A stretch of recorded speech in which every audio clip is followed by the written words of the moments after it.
Alright, so we're going to do a spoiler install on a 2015 Lexus GS 350, and I'm doing the video as a tutorial because I can find the instructions online, but the instructions aren't that good. And I bought this off of eBay, from a guy on eBay, but there was no instructions at all with it. I had to go search for the instructions, and they're not that clear, so I'm going to shoot this video that shows the process. Now I can crop this. Yeah. No, I'm just looking at here. So first thing, obviously, pop the trunk.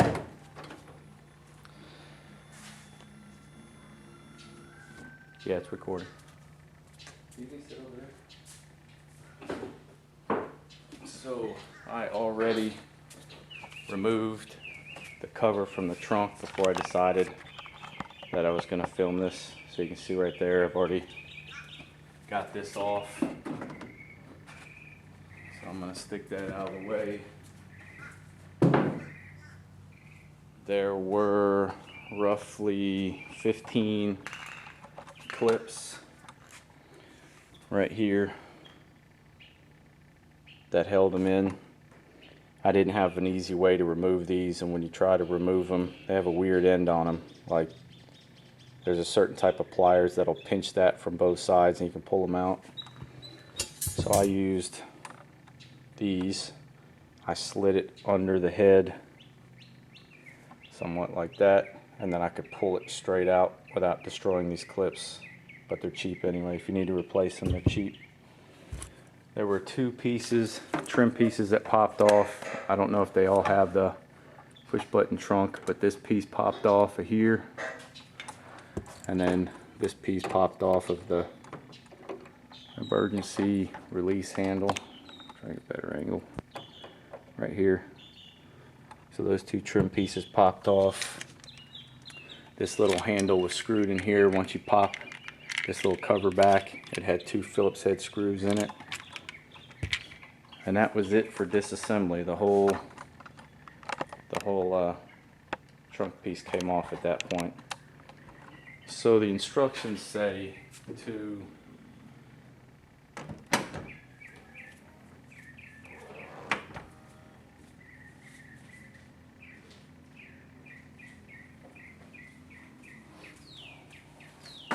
get this out here. Instructions say to lay the spoiler down.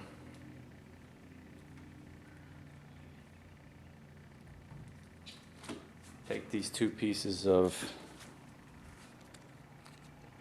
whatever you want to call these, tape, and they've got a little piece of adhesive tape you can see right here. If you take that off, you can put it over your holes.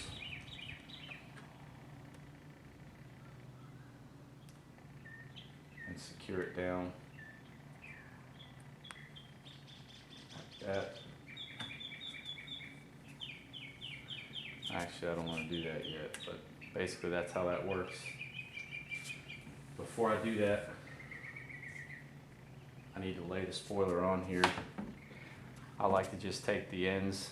I've done this one other time, I'm not an expert. I like to take the ends, kind of feel with my fingers how far I am from the ends, how far away I am.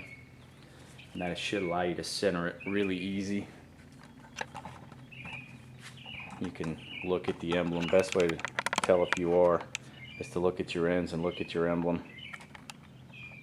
Make sure it's symmetrical there. And you can look at your ends obviously as well.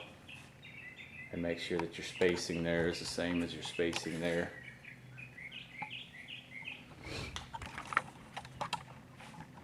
And it tells you to lay the spoiler on.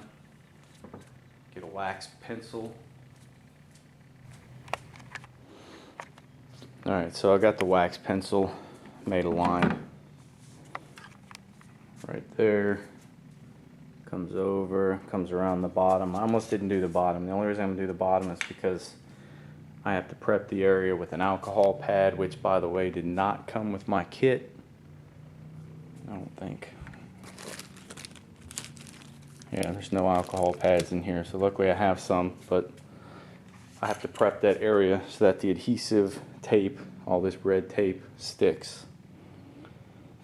So on that note, I'm going to take a second to point out that you need to make sure when you fit this up that you look at it, because you can see right there, you will clearly be able to see, try to zoom, the tape sticking out the front of the spoiler. Get a better angle.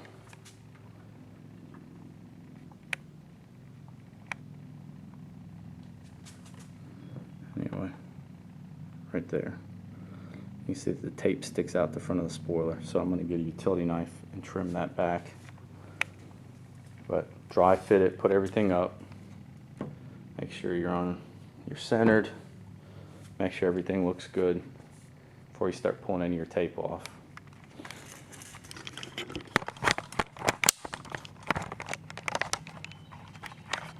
At this point,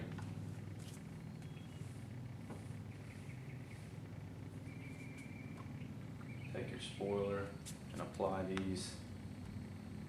I hope that's on camera. Let me see. There's a cable there. So you can see your two screw points right here, right here. Where that is.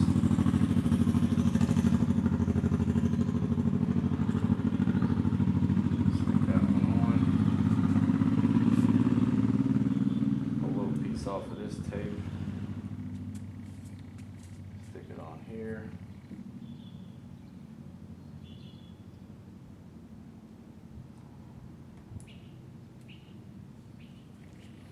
What that allows you to do is mark your holes.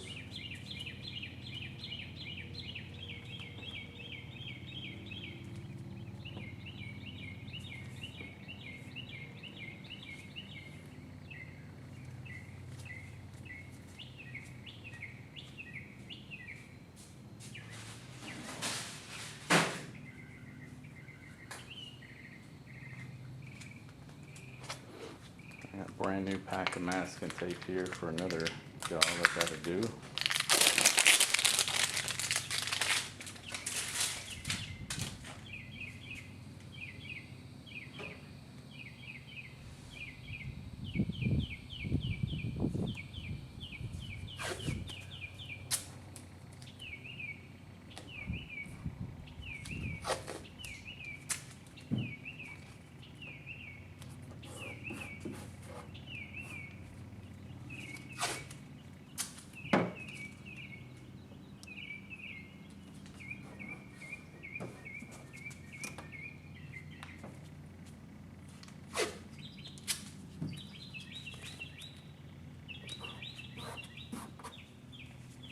Now you gotta try to pull it off. Should come off fairly easy. And leave that on there.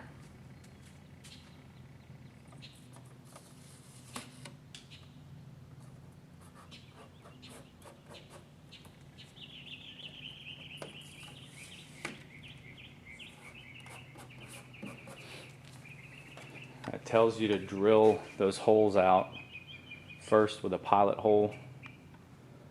I think it says a 1/8 pilot hole. I'm going to go double check that, and then to come back after you get your pilot hole and drill it out farther. So I'm going to go check the dimension on that. Alright, so the 1/8 is correct. And the whole point is that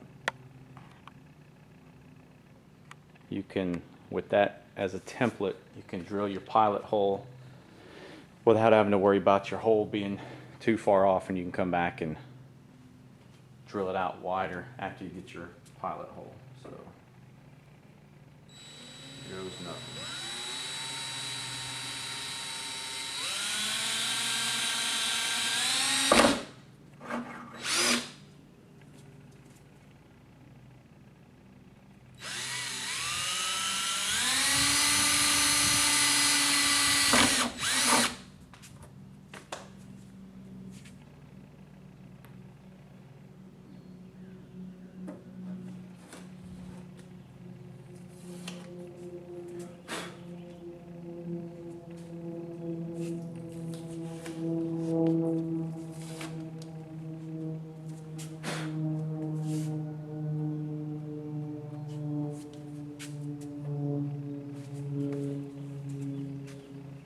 So that leaves me with my pilot holes. Tells you to come back and drill it out with a 3/8. I'm gonna pause it while I'm gonna try to find a 3/8 bit. Okay, so I double checked the instructions. It does say to drill it out with a 3/8. It says if you absolutely have to, if your holes don't line up after the fact, you can drill that out even further to a 7/16. But you obviously want to avoid that. You don't want to have to go any bigger than you have to. And since that's only about a 1/4 inch screw, if I can show that better. Didn't show up that well, but anyway, that's only about a 1/4 inch screw. 3/8 drill bit. You don't want to have to go any bigger. You can avoid it. So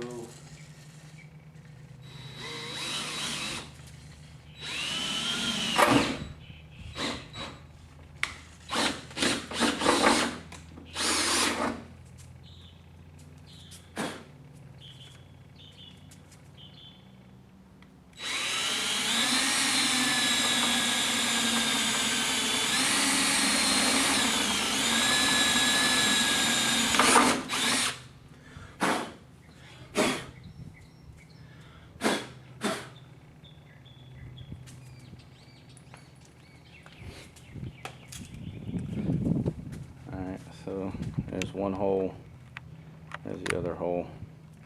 I've seen people when they drill out stuff like this and sheet metal, cover that with masking tape before they drill. That's probably not a bad idea, but since I already had a pilot hole that the bit wasn't going to walk, I wasn't worried about it walking over the metal, so not that worried about it. So open it back up.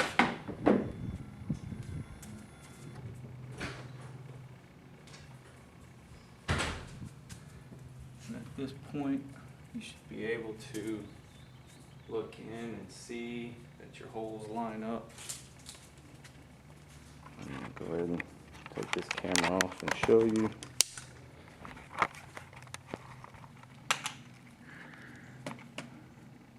Right there, you can see the hole and you can see that the screw lines up perfect. On this side, right there, same thing. So I'm perfect. Couldn't have had it any better, to be honest.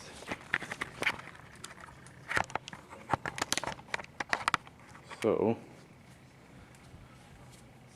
at this point, it's tidying up, like I said, the tape, making sure that that's not visible. You can kind of see it better if I show you like this. Ow. Got metal shavings in my foot. You can see how far that sticks out the front of the spoiler, and you don't want that. You don't want this to be able to be seen at all when your spoiler's on. So I'll shave that back at an angle so that's not visible, and I'll be right back. Alright, so got my prep pads, alcohol prep pads here, just isopropyl alcohol. These are technically for medical use, that's why I have a box of them in there, but they'll work. It's just alcohol. So you don't want to be trying to put your tape here on. By the way, I'll show you how ugly that turned out when I tried to shave that back. It doesn't cut that easy, but that'll be fine. It's not going to hurt anything. But the orange tape didn't want to cut. So, and I got a marker all over that. Anyway, so I've got my lines on the car. I don't want the tape to be trying to stick to a dirty surface. That's the whole point here. So I've got these lines, and I'm just going to go over the whole area with an alcohol swab. Now that I have the holes drilled, I'm not even that worried about the lines anyway, because all I have to do is line up the holes. So clean this whole area. Is actually take the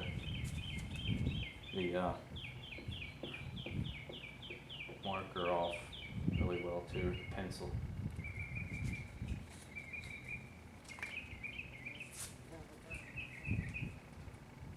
got 4, 2 seems to be plenty.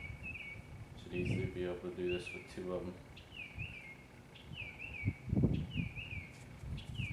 And that's really the best thing the wax pencil is good for here, is to give you an outline of the area that you need to wipe down. You really don't need it to line up the spoiler.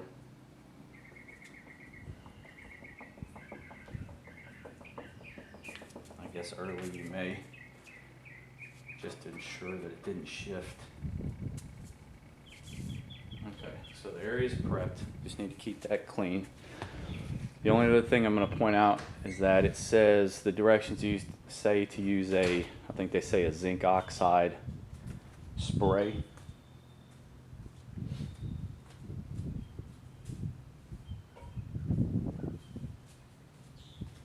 They tell you to use a zinc oxide spray paint. Make sure that that doesn't rust. So what I'm going to use, I found the other day, is this Loctite stuff. It's basically navel jelly, old school navel jelly. It's right next to the navel jelly at Lowe's.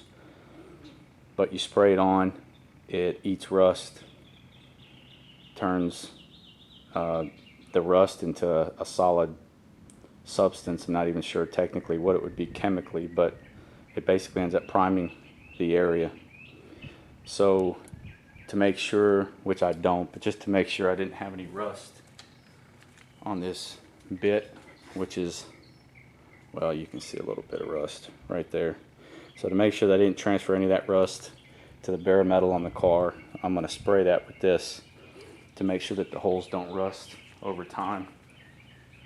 So that's my next step. I'm going to tape this off. I'm going to pause here. I'm going to tape it off, and I'm going to spray those holes really good and let that dry, and then I'll be back. All right.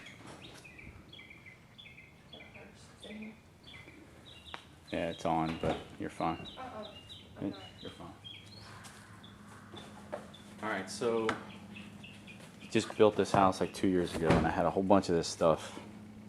Basically light duty plastic, so I guess you can't see it as close as it is, but basically I put a sheet over the whole back of the car. I don't want to take any chances of getting overspray. So I put a sheet over the whole back of the car, and then I taped off the holes right here, leaving me about an inch square-ish.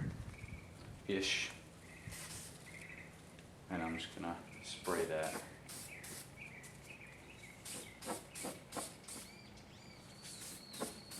Now, back in the day when I used this, back in the 90s, I don't know who made it, but somebody made a navel jelly, and you painted it on. It didn't go on clear like that. The stuff goes on clear. So I'm guessing it's probably going to dry the same way, but I don't know. I'm going to have to wait and see. The other stuff was a red jelly, which I guess is where the name navel jelly comes from. It was a red jelly, and it dried black. So because this is under the spray, I'm not worried about it. I'm going to overspray. Be careful not to get overspray. So I'm going to let this dry, and then I'm going to pop the trunk, and I'm going to do the exact same thing to the inside. Obviously making sure that I cover the back of the holes, because the one thing I don't want to spray through from the inside out and have spray coming out from the inside. So I guess I probably should have read the directions on this first to see how long it tells you to wait. Always apply 2 thin coats of Extend, allowing no more than 20 minutes between coats. Yeah, apply after the first coat turns black. So that will turn black. I'll apply my second coat. I'll immediately pull the tape and plastic off. That way I don't end up with pulling the paint off. So let that turn black, put a second coat on, and then I'll come back after, right before I do the inside. Actually, I'll probably wait until after I do the inside. There's nothing really to show, so that's it. Alright, got a little bit of an update. First, finished reading the can, this Loctite stuff. I don't know how this could possibly be, but I guess it's just precautionary. Bottom line is it says somewhere on here, I don't know if you can see that, the product may cause rust if applied to a non-rusted surface. I don't understand how that could possibly be, but rather than take the chance, I pulled all the plastic off, I untaped them, I sanded it down, sanded those little square patches down with 600 grit, make sure I got it all off, wiped it back down with alcohol, and retaped it. So I've got some Rust-Oleum clear. I'm going to go ahead and put this on instead. Again, this is really just precautionary, honestly. I think these metals are pretty rust prohibitive anyway. I don't think they really rust that bad.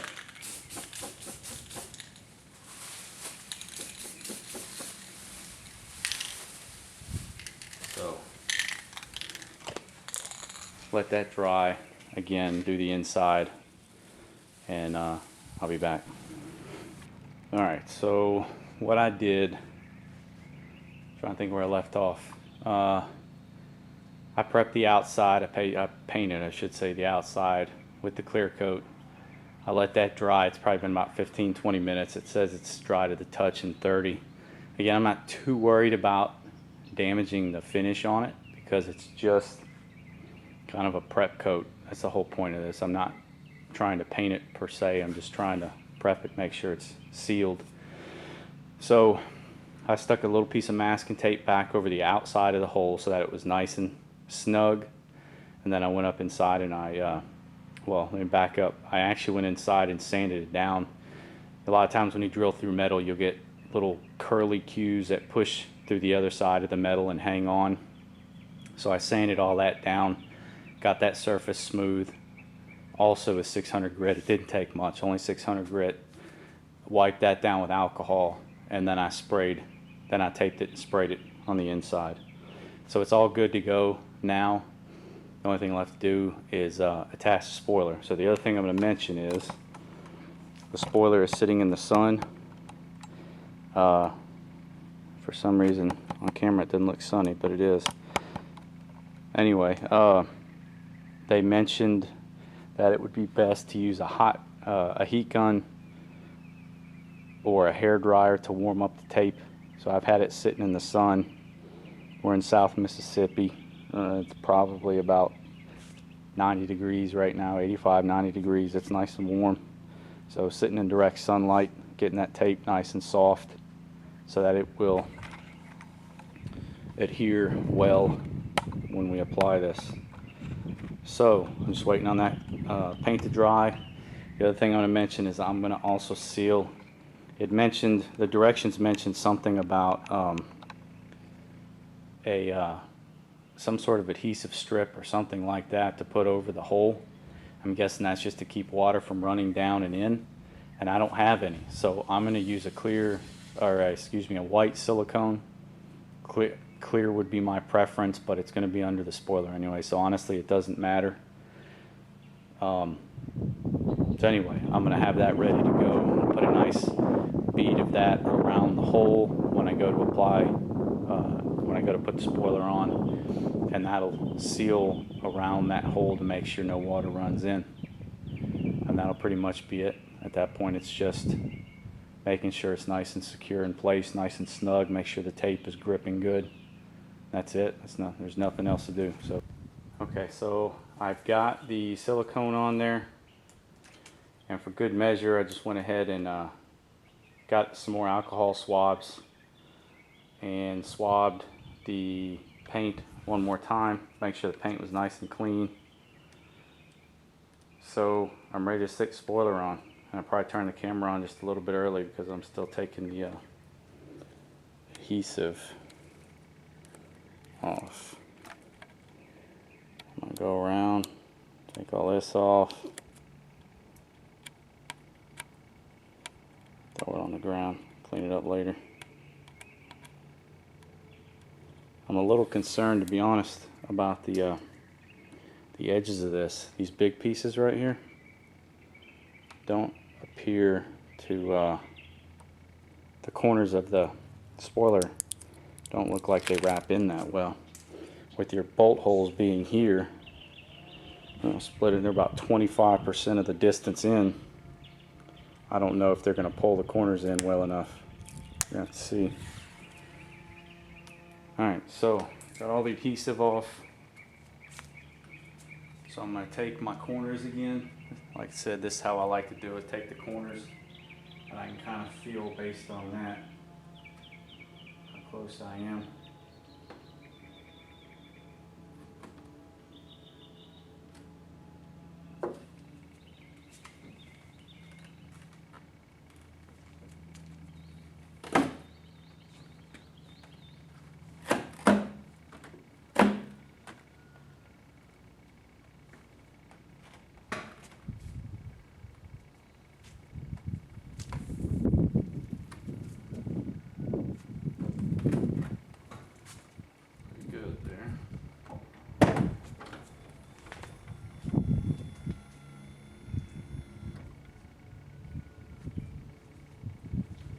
Now I gotta figure out how to get these screws up in there easily.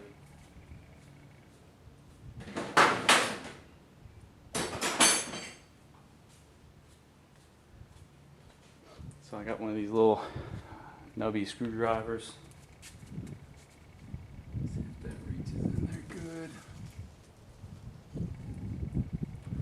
Which doesn't look like it's going to.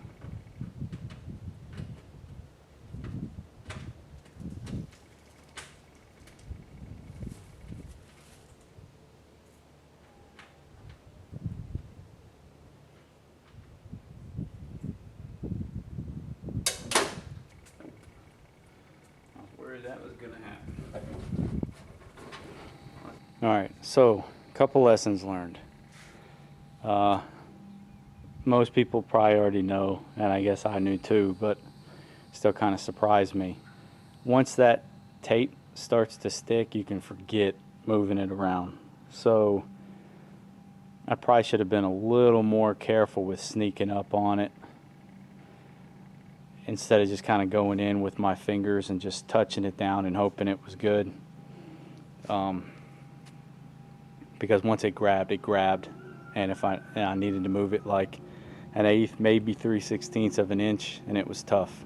So that being said, the silicone also made it a mess because it made it slippery and it made it difficult to get into the hole and hold on to the screw. So I thought about it and I realized, you know what, that hole's drilled on the back of that deck lid anyway, on the back of the trunk lid. So even if water happens to sneak in there, it's going to run down the back of the trunk lid. So let me point out what I'm talking about and make my point here. The hole is right there.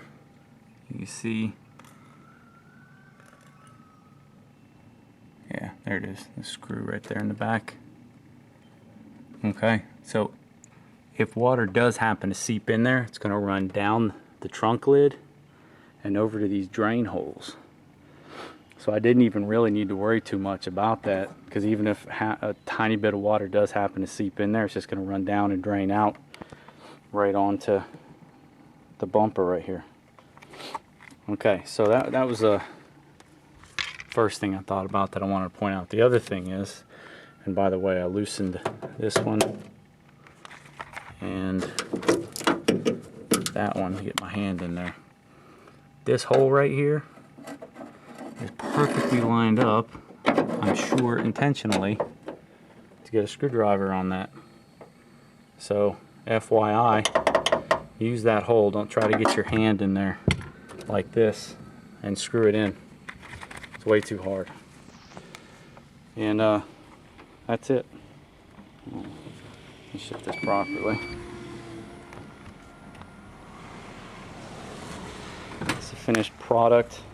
Like I said, I'm a little worried about these corners not sticking, which is why I have it in the sun right now. I'm going to let it warm up, let it get pliable a little bit, and then I'm going to try to push it down in place. That's it.